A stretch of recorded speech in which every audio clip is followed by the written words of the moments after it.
I love this Black & Decker oven. Stays on our countertop, use it every day. It's so convenient for cooking breakfast in the morning. I can just pop in some waffles or toast, to even dinner, baking salmon.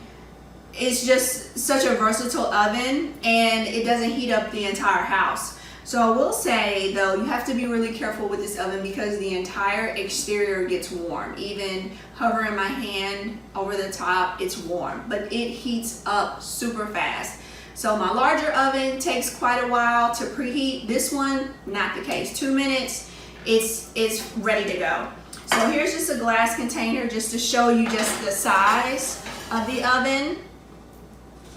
But you can cook pizza in here. I've never cooked a pizza in it, but you can cook a pizza in this oven.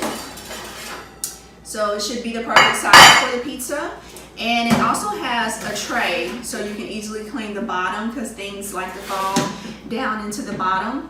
But it's very easy to clean, very functional, great oven. I don't have any complaints. One thing I will say is it does beep. So when you press a button, there's a beep tone. When it preheats, there's a beep tone. When it completes its cooking, there's a beep tone. So if your kitchen is near an office or a nursery, you want to be mindful of that. But otherwise, love this oven.